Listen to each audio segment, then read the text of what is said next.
that, please? What's your emergency? And I think I found a dead body. Sorry? Dead body. There's a dead body? Yeah. Or actually, is this a murder scene? It looks like it's a teenager, really. Looks like a teenager. Why was a young man's life taken in such a... dark going on underneath that relationship? It's about status, power, control. It's reckless and it's intentional. Well, we don't know where they've been and what they've done. Is there a killer on the loose? We need the evidence to tell us.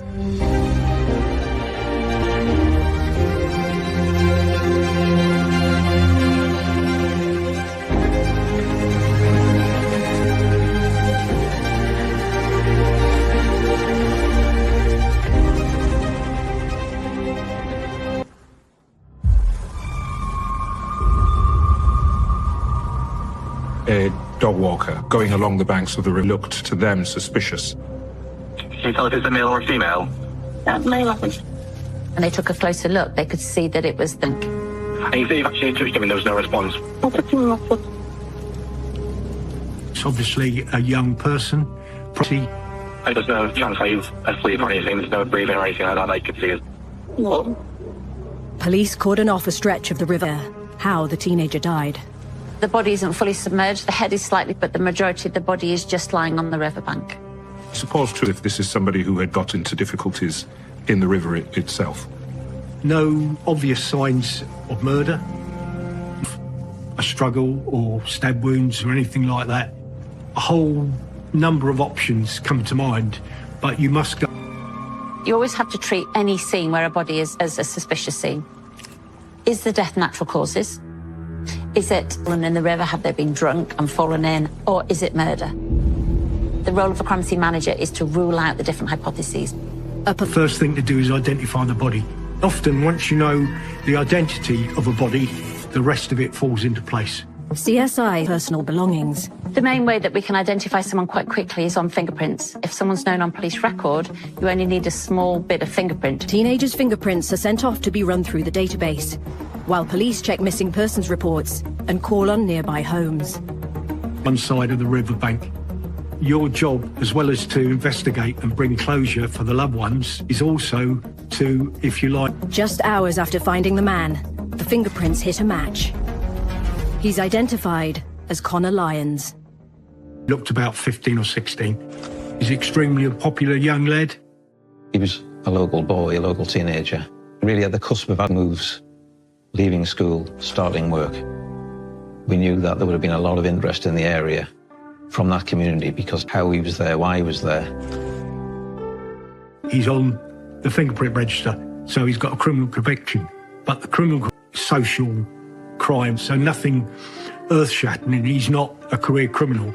He's just a young lad he'd turned a bit of a corner and was more focused on what he wanted to do. And he was going to go to college and learn to be a plumber. So a well-paid career as well. He was kind-hearted and no one had a bad word to say for him. Crime scene. The police had the awful job of going around to his parents to confirm that they found his body. That their loved one has died in suspicious circumstances and you haven't come to any conclusions yet. Make sense of it. Connor's family tell them he went out around 8 p.m. He was riding his bike with his loyal companion, Callie. Family, Connor had a dog called Callie, and his dog literally was by his side day and night, and he had a lead for him. The time the dog also goes missing. Callie was found alone later that night, hungry and nervous, helping narrow down Connor's final move. CSIs at the river look for clues as to what has happened. The victim, Connor, was missing a gold bracelet, bike, and his mobile phone had been bought for him as a present. It did raise a suspicion as to whether or not there had been some form of foul. Then tends to point towards, was this a robbery? Amid the uncertainty, speculation is rife. This would have hearing the news of a young person known well within the community, knowing the family within the community. People start talking and people start coming up with their own visions to what was going on in that situation. There'll be all sorts of stuff on the rumour mill. It's a two-way street. The public want to know what's going on, any information or intelligence there is that might help their inquiry. There was a rumour circulating. He was talking about suicidal tendencies. Need of potentially Connor got into problems with others, potentially involving drugs, and that he may have been harmed by. As swirling, the team urgently needs to determine how Connor died. If this is murder, how can the crime scene tell us the story? Suicide? Is it foul play? Lots of question marks at the moment, and no real answers.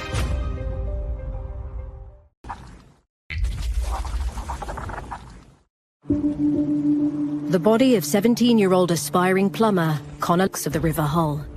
The reaction in the newsroom was obviously one of sympathy for the people involved, but also you switch into a professional with a lot of interest in the area because he formed part of the community where, sadly, he died. Questions being asked were, how, and really, is it a safe place for my children to go? But after finding no obvious injuries, forensics still need to determine what's involved. Until you've had a post-mortem examination on the body, you don't really know what you're looking for. You have to set your parameters quite low. Mud around. I would expect that the suspects would be covered in mud, or at least have mud on their lower clothing there. Soil samples are a really important sample to take from these kind of crime scenes because they may link back to an offender. If you find you can match that, soil can be really distinctive to a particular area. The soil samples will be taken from multiple areas around where a really deep soil sample, because if there's any transfer of material, it's going to be the top surface. They also focus on finding Connor's missing phone he was wearing. There is a possible motive of robbery. If someone's been found on a riverbank, there may be items that have been thrown into the river close to falling off the body. Police divers enter the water. Searching a riverbed in the UK is very difficult. It's salty and the water is virtually zero, and so the police divers would be doing a fingertip search. It's a scientific process to try to search. Depending on how fast the river's flowing and how strong the current is, that could wash away evidence, it could move evidence. With rumours flying, need to know more about his life. Straight away, the police have got to do an intelligence search to find out what they know about Connor, because that may well point to foul play. There's clearly evidence that Connor was a very popular. Connor moved to the Bransholme estate in Hull 3 years ago. The Bransholme estate sits on the outskirts of the city to the east of the River Hull. It was built in the 1960s and 70s, and at the time it was described as the biggest council estate in Europe. But despite it, it still retains a village feel. It had its own shops, had its own pubs, had its own churches, schools. And there is a strong to be very much a case of everybody really knows everybody else. Connor was a very well-known character on the became aware of his popularity through social media. Shocked by his death, Connor's devastated friends and flowers from the community build at the crime scene. The support Connor's family gave to each other, and, well, losing somebody so young.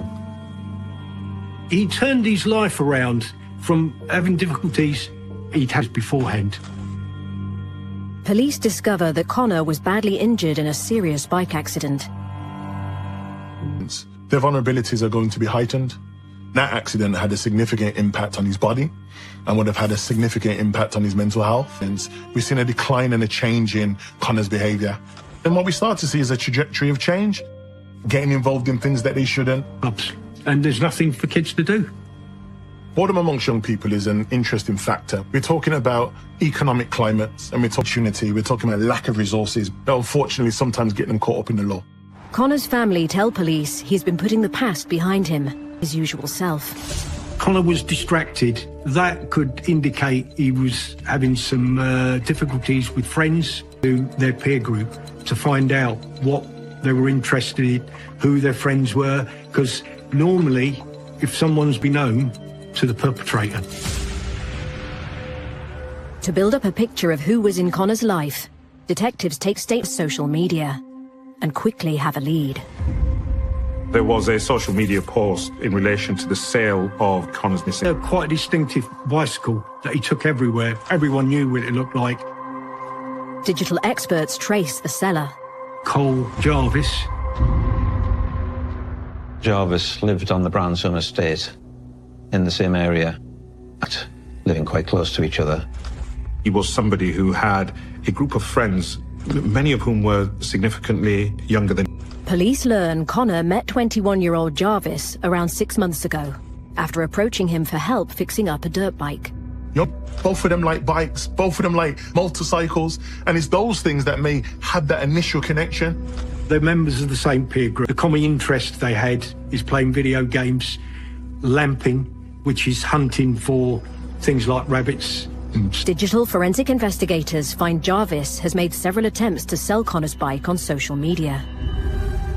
On the face of it, suspicion of theft. So let's get him in, hear what he has to say. And it's very important in a murder investigation, you get a story from a suspect as quickly as you liberate it, or otherwise. Cole Jarvis is arrested on suspicion of theft. He said, well, I don't know what you're talking about Connor that well at all. He's, moved in beside me, and we're acquaintances more than friends. It's when the police start delving into and what they've heard from Jarvis, they realise that Jarvis is telling a pack of lies. With Jarvis in custody, an associate gives us he saw Jarvis after 11 p.m. wearing wet and muddy trainers, riding Connor's distinctive bike. One of the squelchy shoes, which indicates he's been near water, his explanation for that was, because I'd taken the dog out for a walk. For him, he was seen riding that bike on the evening.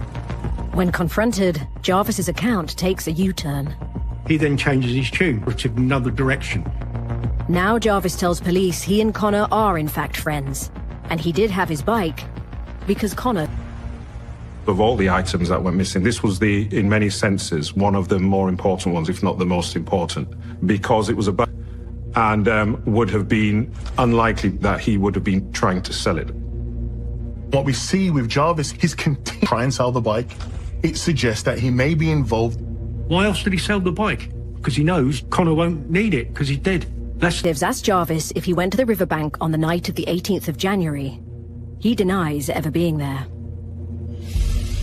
Tell a lie to a police officer, but what it is good circumstantial evidence if you can prove that that suspect has lied. His narrative can't be relied upon because all these witnesses say this is actually what happened. Intelligence officers scrutinizing about how Connor died have found further evidence that Jarvis has been lying. When the police start questioning the peer group, that the one starting these rumours is actually Jarvis. And why is he doing it? One involved the suggestion that he had been in the evening when Connor had described wanting to hurt or kill himself. He also, to another friend, raised the possibility by people involved with drugs. There wasn't one clear picture. None of which was true, of course. He's sowing a seed to go along with his narrative. And in a sense, that implicated his role in this. We're starting to get a bit more of or certainly a person of interest. Doesn't say he's a murderer, but he's got questions to answer. Needing to know more about digital footprint, he claims to have lost his phone, so they request his records from the network. Meanwhile, forensics from inside a relative's shed.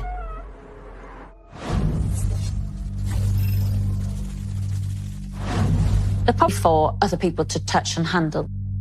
Jarvis was actually known to the victim. He had legitimate access to the bike, so finding they're really going to take the case that much further forward. The team still needs forensics to tell them what happened to Connor on the riverbank. You have to be a person that can say that person died as a direct result of that action is a pathologist. They're the forensic... Connor was found. The results are in. The cause of death wasn't straightforward. The initial indication was that Connor had remained the case. That is how he died. But as the post-mortem was carried out and took place, there were other findings as major bruising around the neck area, which indicated a ligature may have been used. He also had petechiae, so that's the little blood vessels, a rupture on pressure being applied to the neck. Those injuries were not immediately apparent on the surface. One possible scenario, Connor had been strangled and then left to drown. So he'd been left in the water knowing that he was going to drown because he'd been rendered. The second possible scenario was that he'd been strangled and then held forcibly under the water to drown. Whichever way, to his death. Were they callous enough just to leave him there to die? It matters not. In law, there is... Humberside police officially have a murder investigation on their hands. Now this is a murder inquiry. There's a massive shift in the investigation. Well, Connor, it's really important to try and find the ligature. being able to find that vital piece of evidence may lead them to the DNA as well as the victim's DNA. The pathologist suggests that Connor may have been strangled with a rope over his waterproof jacket or markings on his skin. A piece of rope had some significance because one of the witnesses had described Jarvis as making a rope in the context of using it to tie people up. Maybe Jarvis showing people the blue rope is just him showing what he's prepared to do. Let's ask Jarvis about Connor's death. He answers no comment.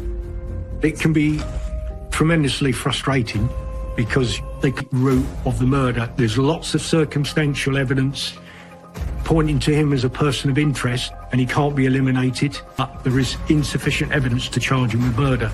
The team needs more time to find a forensic link between him and the crime scene. They haven't got an open-ended clock. What you have to do is prove the lies and prove the truth.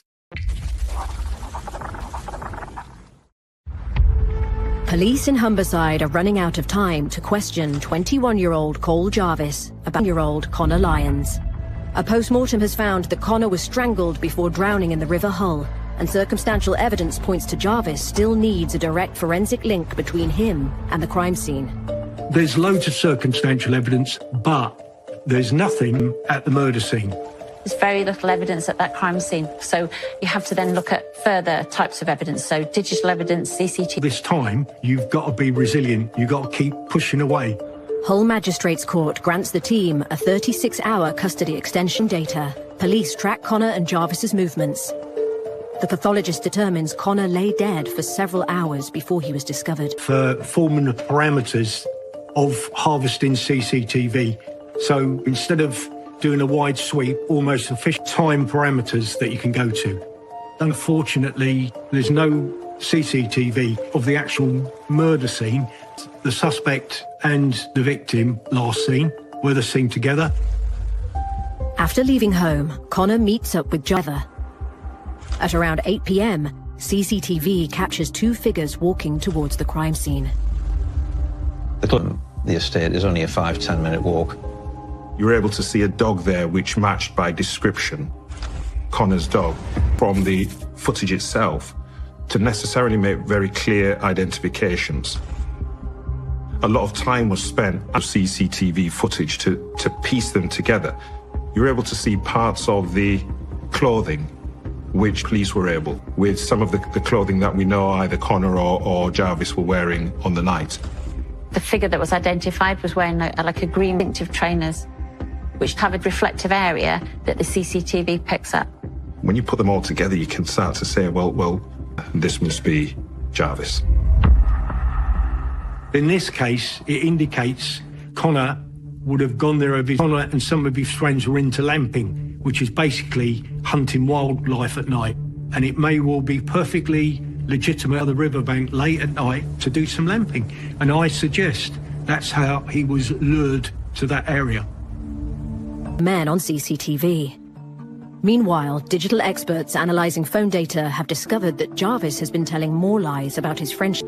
The data indicated that there were quite abusive text messages, that the relationship was deteriorating. The relationship was a volatile one, which was capable of erupting into violence at times. We had was that Jarvis appeared on the evidence to be the dominant person within that dynamic. Jarvis and the peer group he's mixing with, and I think people can draw the conclusion that he was a bit of a bully, worse younger kids into doing what he wanted them to do. My conjecture would be that he is because he liked to be in control. He liked to be the boss, if you like.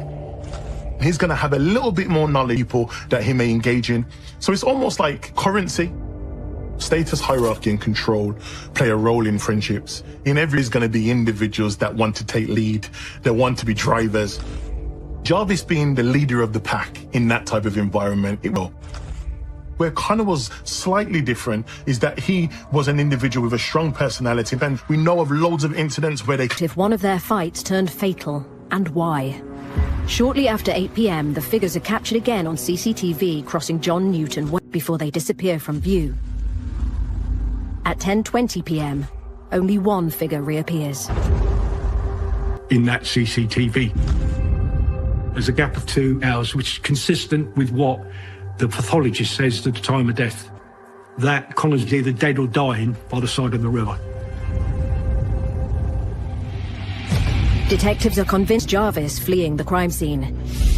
He's seen heading back towards his home, but they still need further proof it's him. With the custody witness comes forward with incriminating evidence, just in time. There was an eyewitness who was driving along his way to work at around 10:20. He's driven past. He's seen this person with a dog. The area is pretty much open countryside, woodland, if you like. No CCTV, no street lighting. Large areas, that isn't quite a desolate spot. There isn't any reason, good reason perhaps, to be in that area on foot.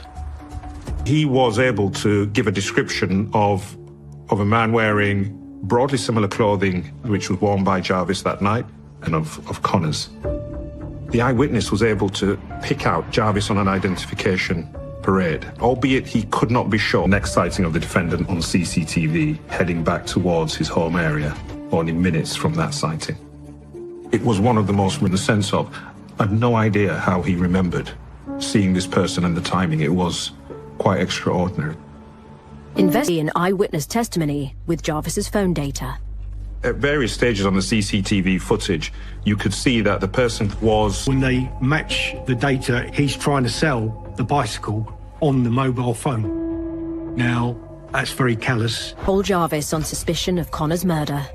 A warrant is secured to search his home and related addresses. Certain things in an investigation. In this case, you'd be definitely looking for any muddy clothing, any muddy shoes, because potentially you can tie that muddy clothing. Connor was last seen alive.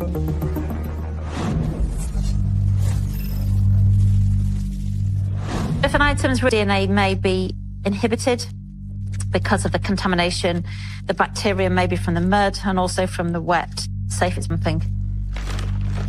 These shoes are quite heavily mud stained.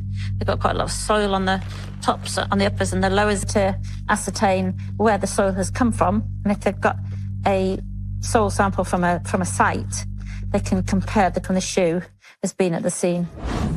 The trainers and mud samples collected at the crime scene are sent for comparison to soil expert Dr. On the case is to understand whether there is any forensic ecological evidence that can help the police understand. The key pieces of evidence that I examined was a pair of trainers. They were caked in mud right up to the laces. We want where has it come from and whether there's anything microscopic that we can use to link the scene and the suspect. At HQ, the intelligence team are still trying to understand what triggered Jarvis to kill Connor. When you looked at the communications between them, what it did show is a volatile relationship where they were capable of issuing threats, cat and dog. The team discovers that 3 months ago, tensions boiled over after Jarvis sold a bike belonging to Connor without his permission. And says, "Where's my money for my bike?"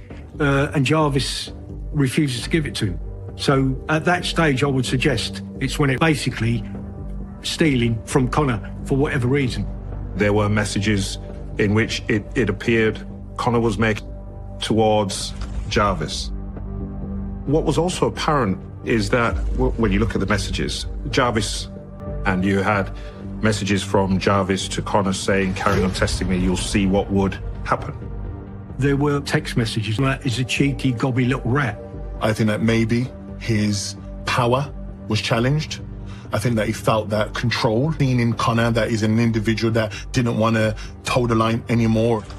But when you have another individual that then stands out from the pack, I'm not going to follow your instruction, I'll actually meet you at some point with conflict, it changes the whole dynamic.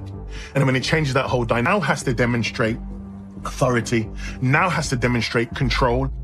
A witness tells police Jarvis showed them a video of him, causing Connor to cry while he laughed. Jarvis was older and he was more well-developed. There would also be... There is evidence that he's stolen from Connor in the past. There is evidence of Jarvis and to be forceful in forcing Connor to do what he wanted him to do. If you put it all together, it's starting to show propensity for violence, and the violence is against Connor was younger and weaker. That shows some intent. Possible motive. Searchers at Jarvis's home move into the garden.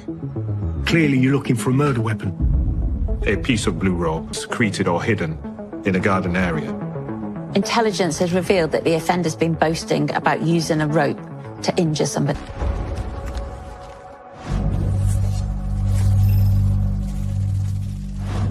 You have to kind of put your person doing the attack and think, if I was going to strangle someone with a rope, how would I do it? And therefore that makes it easier for us to then an item for DNA transfer. The ends of the rope might have the offender's DNA on, and then the centre of the trouble with this is it's got mud on it, and also it's been wet, so it might inhibit any DNA. So you need to try and avoid the areas of mud. Really get the swab into the nooks and crannies of the rope. DNA samples from the rope are sent for profiling. The rope was found to have the DNA of both Connor and Jarvis on, but in locations which would have been considered ligature and potentially used on Connor. A rope really is intimate, seen and heard every emotion that would have came with it. So that level of violence really stands out. That is evidence. There's a rational or lawful explanation for that. Don't you think he should have given it? Quite damning, I would say.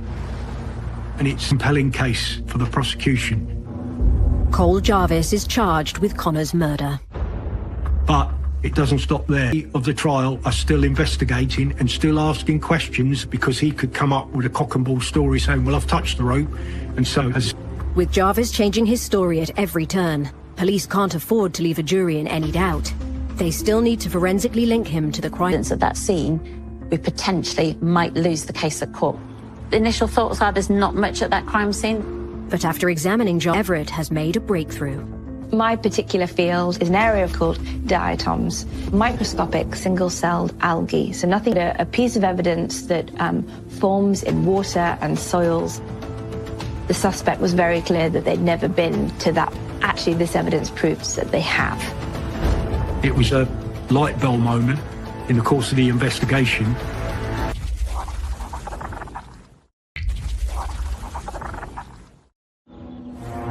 "21-year-old Cole Jarvis.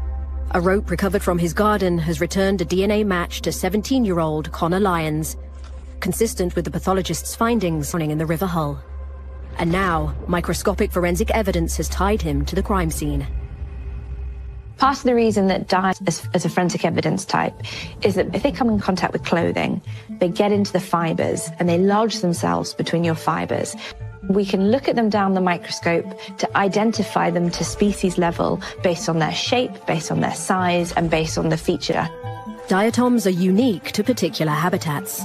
So there are diatoms that are specific to the sea, there are diatoms that are specific to diatoms that grow within soils. So we can use that information to build a picture of where they've come from. The River Hull is a really interactive.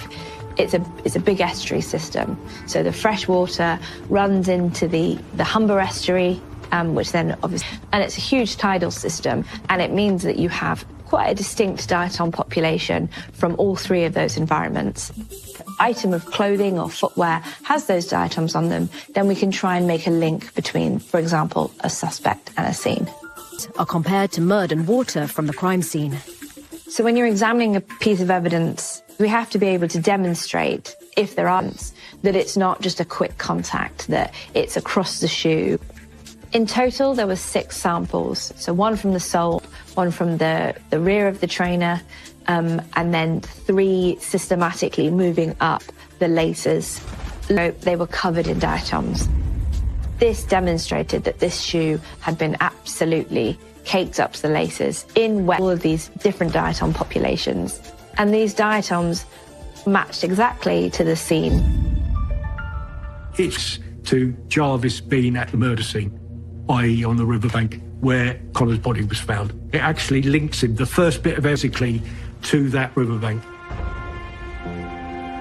8 months on from Connor's murder, Cole Jarvis's trial. We're in any case where somebody has died, it is always tense and intense, from anger to frustration to anxiety to worry to fear floating around the the courtroom. Community like Bransom, it's always very, very sad that a case like this can divide and split friendships. And it's those emotions that are there we also have to try to shield the jury from, because emotion isn't... In court, Jarvis showed a lack of remorse. He was straight-faced, just stared at the wall in the proceedings. He thought he was going to get away with it. Jarvis's defence claim he has nothing at all to do with Connor's murder. This case has you've got diatoms that have been found on the shoes and the clothing that was found in the river. You've got Connor's DNA on the rope that puts the victim with the offender at a certain time. All those three bits of compelling forensic evidence corroborate with each other, so you've evidence to create a really compelling picture. The only people that know what actually happened on the riverbank, who made no comment. Now, if he had an explanation, it would have been in his interest to give it, but he never did. It takes under 5 hours for the jury to come to a verdict. Jarvis is found guilty. There were gasps from the public gallery. There was also a lot of tears, and emotions were running high. And it into words, shouts, screams between the two sides on the courtroom steps outside. A minimum term of 21 years. The judge, in his summing up, alludes to the fact that he believed that Jarvis the riverbank, probably saying, let's go lamping, which was popular with them both. He's gone there, and the intention was to rob him of his gold bracelet. Ultimately, we don't know what was in Jarvis's mind, because he's never told anybody. He was invited to, but he never did. He never gave... If he'd got away with this, I think he would have escalated his offending.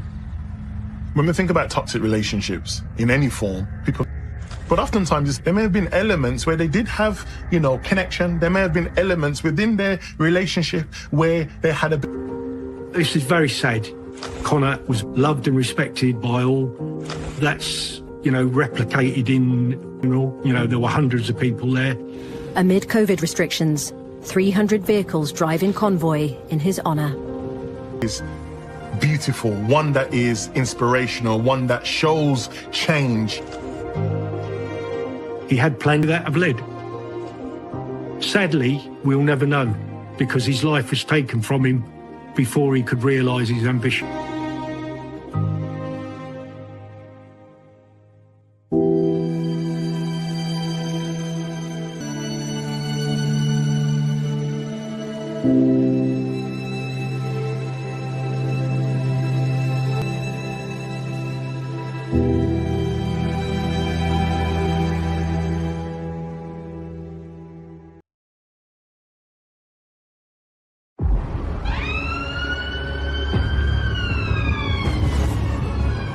It was a horrible, violent attack on an elderly. He'd been stabbed. The nature of the stabbing is brutal. The perpetrator appears to be somebody killed. Last thing that people would ever think would happen. All of a sudden, people are fearful of their lives.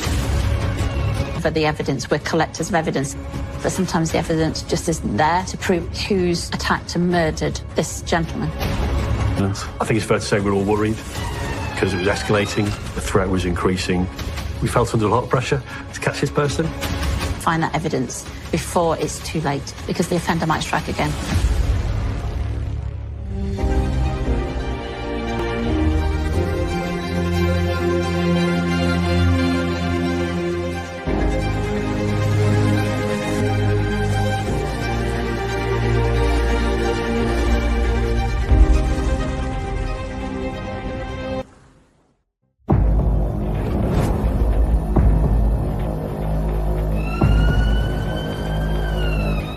The call came in late in the evening about a man who'd been attacked in the street. This was clearly the priority at a crime scene such as this. First of all, who is the person? So that's important for us to try and identify who they are. But then it's about catch the person before anything else happened. Residents identify the man as 82-year-old Mohammed Saleem. He has lost a lot of blood and waste no time blue lighting him to hospital as CSIs enter the scene. I've been to a number of scenes like this where literally you attend the site where an incident's happened and there's nothing there. bar blood. SIs to understand what happened to Mohammed and what could have driven the attacker to use such violence. Distribution because it helps to build a story and build a pattern as to what exactly has happened. There was a small blood trail leading to potentially where he... The blood spatter indicates Mohammed was ambushed. Police go door to door while CSIs search through the cordon. There's lots of considerations to think about. Firstly, it's the weather. Secondly, it's trying to preserve that outdoor scene. Thirdly, it's going to be hard to dark. It's late at night, but in the morning, you've got members of the public. They'll all be wanting to go to work, and there'll be a lot of traffic on the road. So time. Before Mohammed reaches hospital, he is pronounced dead. Detectives inform his family. I saw firsthand Mr. Saleem's family and the grief they had. So we're all human, and, you know, he was husband, dad, granddad, heartbreaking. I can't imagine what it was like. It wasn't just a loss to the family, a very vital part of the community. Uncle Saleem was a lovely man, big family, a lot of grandchildren. He was one of the elders that you would always see whenever you came into the mosque. He would be from the first people to come in, and stick. He was one of the last people to leave. So he became like a pillar of this mosque. It really had an impact, I must say. And loved, well thought of, that had the biggest impact on me. And so this really does stick out in my mind. But as detectives, we have to keep focusing. We had 3 stab wounds, which appeared really deep, and it caused really, which tends to suggest that this was quite a quick frenzied attack, and there was very little contact between the two. It's really important to try and work out how many times he's been stabbed, what he's been stabbed with. When the incident happens very quickly, the murder won't leave much trace. There will always be some kind of trace find. The most important thing is obviously to try and find the weapon. So not only can you tie it to the victim from blood, but you can also potentially tie it back to... As CSIs focus their search, officers need to trace Mohammed's last movements. Every day, he was on his way home from evening prayer at the time he was attacked. We normally have him in for the prayer, and when he then left the mosque, there was still people around, and so they were the first ones to actually, and then come up to him and trying to help him as much as possible. But he's only lived a couple of minutes away. He's forth from his house to the mosque at least 10 times in a day. For something like that then to happen in a matter of seconds, really shocking. 300 meters from home, detectives speculate why someone would attack such a vulnerable man. At the time, there was no obvious motive. It didn't look like it was a robbery. This attack makes no sense to anyone. Here we have an elderly man who's walking and they've been attacked with force, brutal force. There's just no explanation. In an investigation like this, we look at have there been any similar crimes in the local area. We look at have there been knife crime, etc. Again, gives a motive for this tragic crime. With no forensic traces found at the crime scene, detectives need a break. I heavily on forensic evidence, and sometimes that evidence just isn't there. At a scene like this, where it's been such a violent attack, that must have been a very difficult. Manager has to effectively say, we haven't got much evidence. We've got blood and not much else. This was clearly a very violent attack on Mr. Saleem. Obviously, with his age, very vulnerable man. It's really important to identify the person who's done this, because if else, we'll be looking for witnesses, so we'll be doing what's called house to house. Anyone seen the actual incident or heard something on TV? Looking around at the cameras there, with the cameras covering the way to and from that scene. It's really important to arrest them as quickly as we can.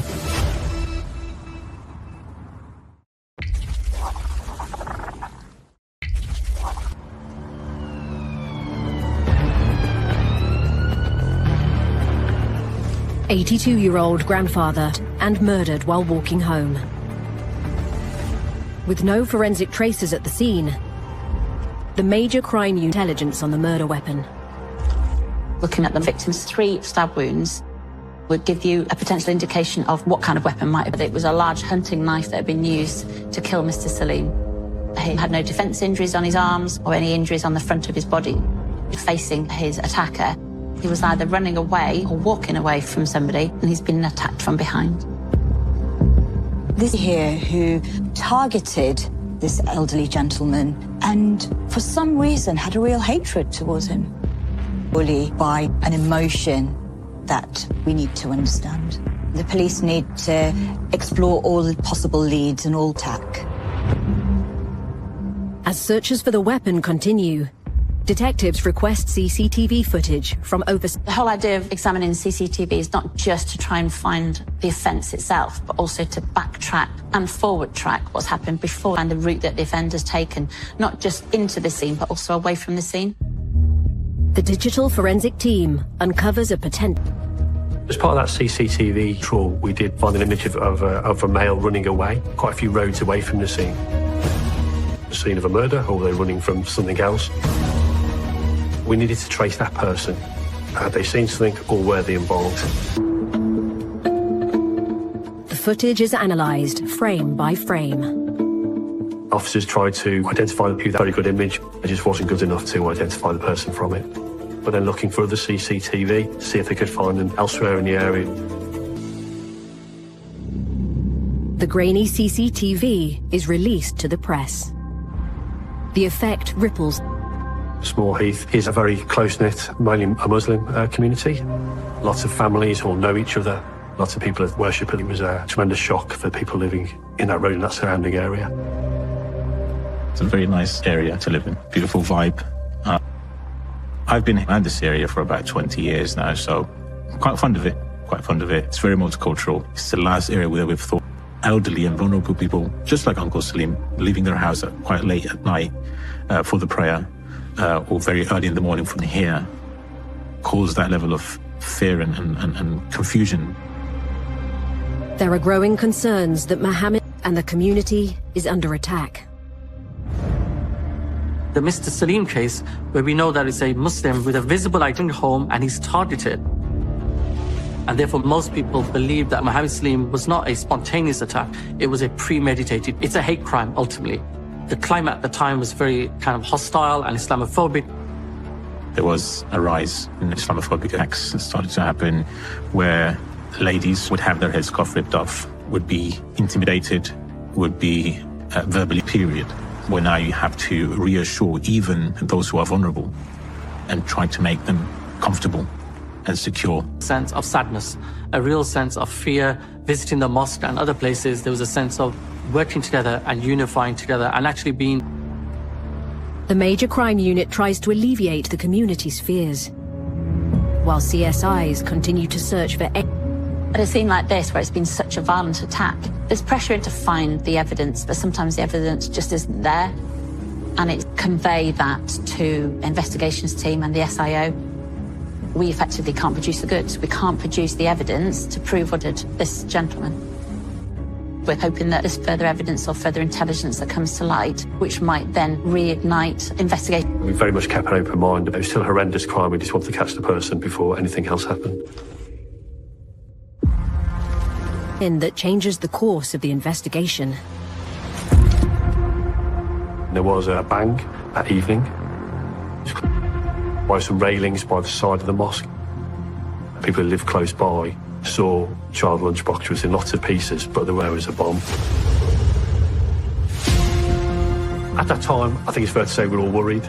A decision was made that the counter-terrorism... 150 people were moved from their homes and helped by the local authority as the bomb squad was called and the area cordoned off. The counter-terrorism unit arrive at the scene and CSIs enter the cordon. An explosion is important to try and ascertain what caused the explosions. Getting any forensic evidence from this device is crucial to that investigation, and quickly to try and ascertain who's put the device together. Finding the component parts of a device can help detectives do further come from, to then try and identify who's purchased these items. There are specialist forensic labs that deal with explosives, so the FEF lab that deals specifically with incendiary devices and bombs. So that lab is the lab that's used to investigate and put together and work out what the component parts are of the device. The remnants of the bomb are sent to the FEL for analysis. An IED is an improvised explosive device, and simply it is an explosive device that is made by an individual or individuals' normal setting. The material that was used in this particular case is what we call a peroxide explosive. In terms of its explosive power, it has an explosive power that of TNT. So it's quite a substantial charge. But the bomber made a life-saving mistake. Only partially went off. You didn't get a full involvement of all the charge that was in there. The person who's made the device hasn't been caused the charge to detonate, essentially. The person who set it hadn't got it quite right. Thankfully, the consequence. The community would be absolutely frightened.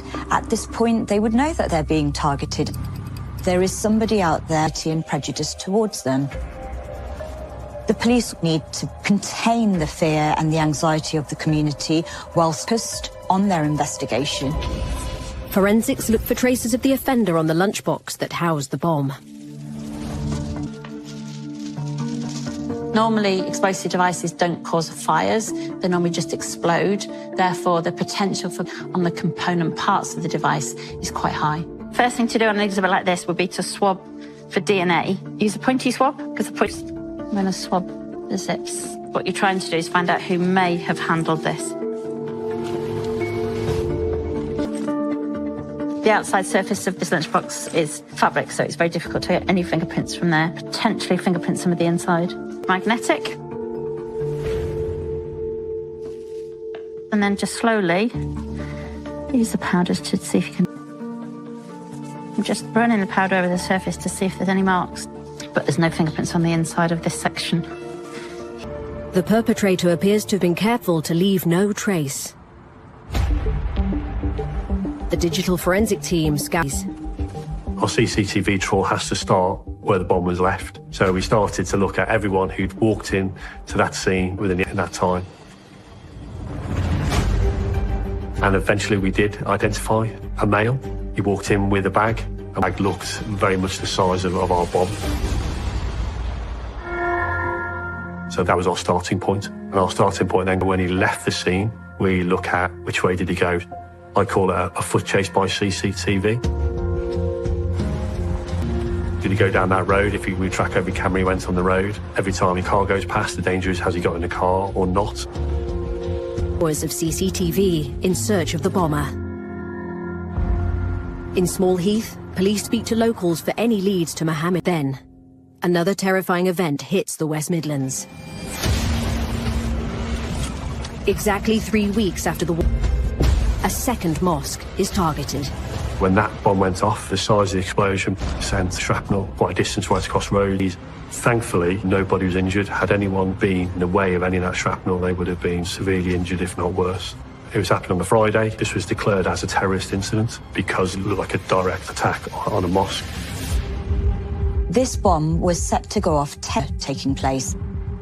Now, Friday is an important day for the Islamic religion, and this bomb maker knew that people gathering to pray at this time.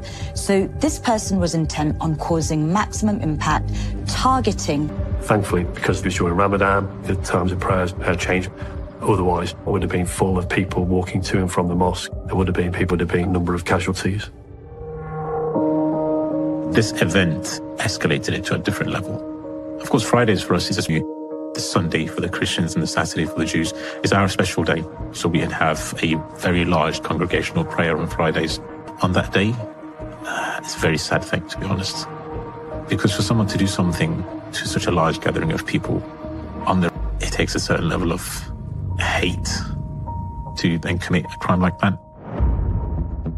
The bomb attacks flavor that their violent tendencies have moved forward because they're not apprehended by the police. Maybe that gives them this willpower, and do something more kind of damaging.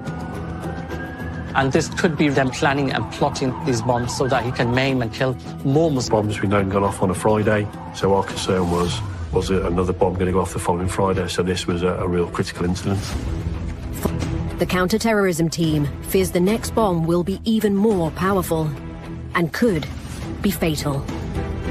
Operating in this area, we need to find out who they are before it's too late.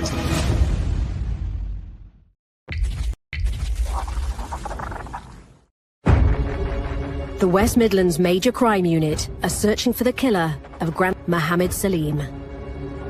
It was a shock because it was the last thing that people would ever think would happen. Who in his right mind would attack an 82-year-old?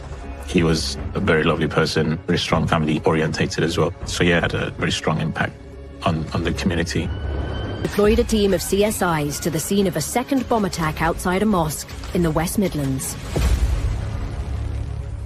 Happens, there's a huge amount of destruction. There's a lot of debris that can be thrown from quite a huge area. It's paramount. So the cordons for the area have to be set a lot wider, and the search teams have to search a lot more in the surrounding areas looking for parts of that device. All the vital bits of shrapnel and evidence that's come out of that bomb is recovered. Unique markings on any of the nuts and bolts or screws within the device. Therefore, you might be able to find out where those were made and sold. From the radius of destruction, it's clear that this is a much more powerful device than the Walsall bomb. Second device, essentially you're dealing with at least 0.5 kilogram of equivalent TNT. By the very virtue of the fact that they're adding additional that you have an intention to cause harm or loss of life. The people that do this sort of thing, when they're making explosives, almost in terms of they tend to get better at what they do the more they do it. First or second device may or may not work so well, and then as you go through the process, they get better off. People like this can be driven to improve and get better because they're essentially practicing. This is somebody on causing harm and fear. They are starting to build a bit more confidence at every stage, trying to make it is a real concern. With the bombings just 3 weeks apart, the counter-terrorism team believe they have just 6 days left before in which of the 200 mosques in the West Midlands will be targeted next. We recognised that we felt under a lot of pressure to catch this person. We were just really concerned another incident, someone else could lose their lives. Within West Midlands Police, the whole force is working 12-hour shifts because we had to protect our Muslim community from any more attacks.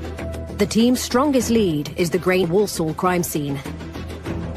Searching through hundreds of hours of footage across the region, digital expert. And when he left the scene, we tracked him all the way across Walsall into Walsall bus station and got a bus into Birmingham. Very CCTV aware. We had a cap on. It makes it more difficult. See him. He walks past the bull ring, quite distinctive there. And then really coolly he goes into a shop and buys a bottle of wine. A facial image, but he's really careful. Had his head down all the time as if he's really conscious of this. And then we tracked him out of the shop and we then track that bus and he gets off in Small Heath.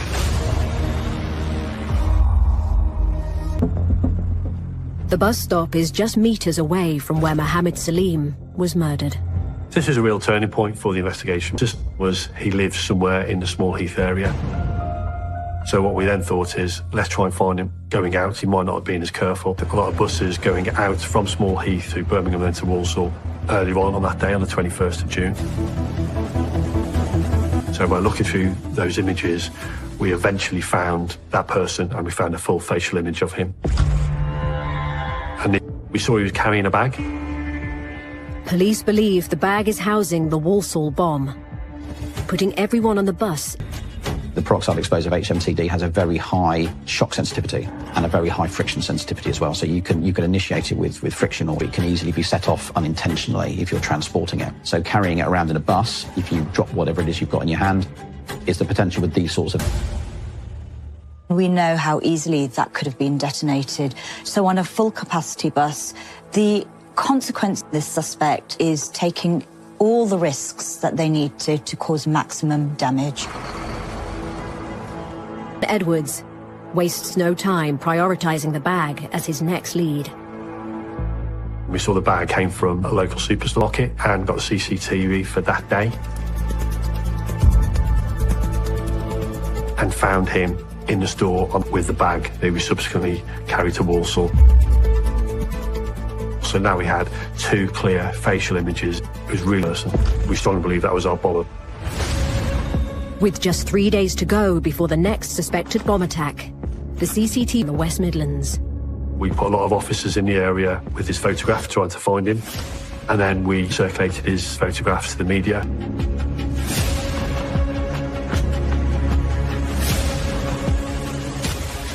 Really surprisingly, named him. Detectives put all resources on the ground in Smallheath. We targeted that area. We had so many officers on there working 12 hours a day because of this threat. There was 2 local neighbourhood officers who knew the community in Smallheath. When we went into this and showed these images, do you know this person? And one of the receptionists said, yeah, that's one of the forest students who is staying here. Next feared bomb attack. The suspect is named as Pavlo Lapshin. He was from Ukraine. He'd been in the country at a few adapted warehouse as part of an exchange programme, which is why he wasn't known and why we didn't get any calls about him. They called on the radio that he was there, and they went. He did struggle with them, but he was quickly restrained and arrested. A search warrant is secured for his accommodation. The home address of the suspect was a flat above the factory. So that crime scene then becomes a huge crime scene that needs a lot of attention. Completely unknown area or unknown scene with materials or risks that, again, are unknown. Obviously, going into anything like that is going to be dealing with when you walk in. The factory had to be evacuated. The neighbouring houses would need to be evacuated. You're going to have to send police officers into that scene. Devices. There's a risk to human life of the members of the public. Is the address booby-trapped? It needs a lot of specialists, a controlled and methodical examination without risk to anybody's life. As soon as the area is evacuated, specialists... When we searched his home, it was quite chilling. We found several other bombs. The bombs he was making seemed to go with another component, so mobile phones, chemicals, and he started putting those together. Quite a sophisticated way. He obviously knew how to put bombs. He was planning a campaign. And what we feared, that he was planning a campaign, would have come true had he not been caught. That she's conducted, not only do you have to recover the component parts of the device, but also he's been seen on CCTV wearing clothing. For that clothing. Because forensic tests need to be done on that clothing. Is there anything we'll be able to confirm what we've got at the crime? Clothing, matching those seen on CCTV, is fast-tracked to the lab. I'm going to put my needle in the bag. The initial investigation would be to examine if there's any contaminants, so if there's any chemical that can be detected on the air, or any accelerants or volatile liquids that have seeped off the exhibit within the bag that might link back to the explosion. So then you place this, secure it in an exhibit bag. These knife tubes have metal ends to prevent edge. I'm going to put the bag open and get the item out.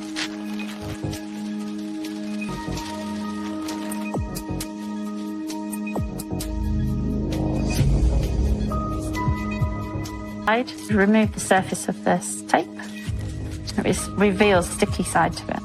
And then you would mini tape the area where, either around where you're most likely to get where is DNA. And you just pop the mini tape on the stern back into the pot. CSIs recover all of Lapshin's personal devices. We would look at phones, computers. They would be seized and downloaded by digital forensics teams so that we can ascertain exactly what searches he's been doing. They can recover a lot of evidence from a digital device, even if it looks like it's been deleted. They prioritise his laptop. Found quite a wealth of evidence against him. On there, he'd been searching himself. The mosques that he targeted, he'd done a Google to get to and from them, so we could see that it had been meticulously planned. Among Lapshin's files, investigators make a disturbing... He'd also searched details on the murder of Mohammed Saleem. And in there we found a photograph of him holding a knife. That is the type of knife that would have caused those injuries. So we believe this was a knife that killed Mohammed Saleem.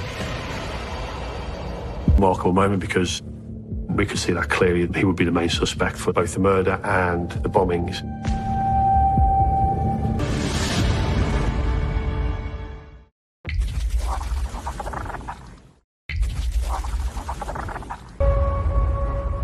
Police have arrested Pavlo Lapshin for 2 bomb attacks outside mosques in the West Midlands. Our evidence points to him also being the killer of 82-year-old Mohammed Saleem.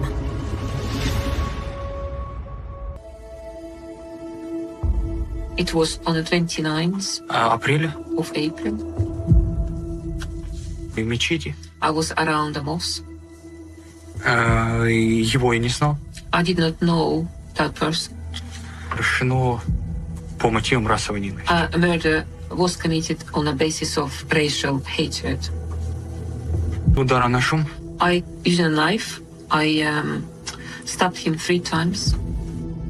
When we interviewed Pavel Lapid, what he'd done, we were very proud of what he'd done. When we asked why he'd done it, he said, because he's not white and I am white, I wanted to. Real chilling motive for the murder of Mohammed Saleem. We were all monitoring the interview.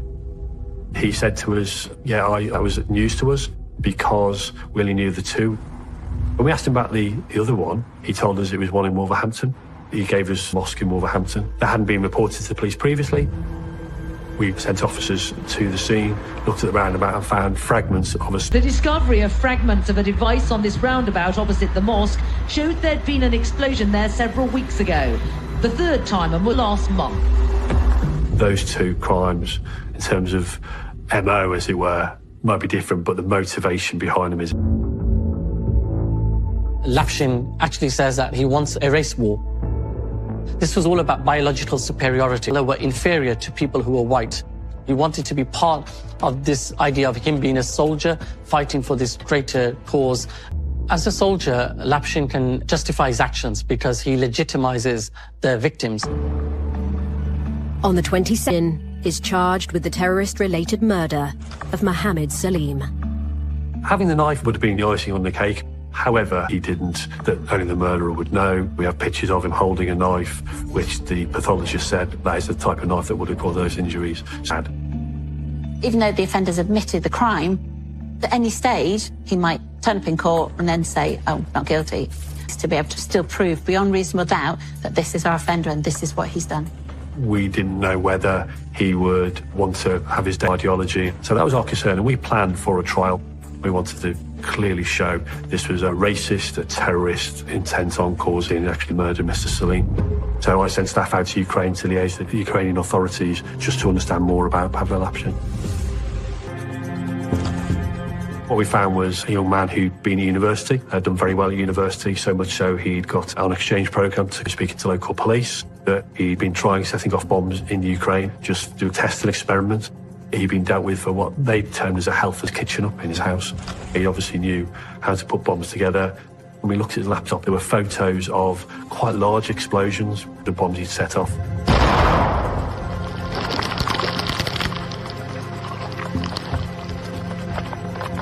In the UK, he wasn't successful. I think part of the issue was his English wasn't brilliant, so translating the chemicals he had in the UK may have accounted for him not going off quite right, but he was obviously honing his skills, honing his English, his chemistry knowledge. Authorities to establish if Lapshin was part of any terrorist groups. It's also really important to see if there's any other offenders, as there are other people within his network, and if so, they need to be identified and arrested. Police are finding a lot of literature around lots of white supremacist memorabilia. He's searching white supremacist websites. He uses that as an inspiration. People call him a lone wolf. We were very confident nobody else was involved. We were very confident he was what we call a self-initiated terrorist. He wasn't. But I think he thought he maybe was cleverer than us. He took great steps. He was very forensically aware. He never took a mobile phone with him because he knew we'd use that. And the bombings, he washed everything in high-strength vodka because he thought that'd get rid of most of the forensic traces. He'd gone carrying on. Lapshin's search history reveals that before moving to the UK, he was researching where he could buy. Just 2 days after moving to Smallheath, he bought a large hunting knife, which matches the fatal injury. The police can see search histories related to 2 years ago what he's planning. So when he comes to the UK, he finds a Saleem, and then he's motivated to commit that act of violence. So although it only takes him days to commit this act of terrorism, in fact, he's been planning this over a very... No, in both of these crime scenes, there wasn't much physical, traditional forensic evidence. Fingerprints, DNA, footprints, tyre marks. At trial, Lapshin pleads guilty to the 3 bombings, motivated murder of Mohammed Saleem. He is sentenced to life. The evidence we had was overwhelming. But he showed no remorse for this. Loved, taken away for a horrible racist motive. The tragic death of Mr. Saleem had a huge impact. The murder teaches us trying to come together as a community, as one. We need to unite when it comes to incidents like this. Terrorism tries to create a psychological fear. We're not afraid.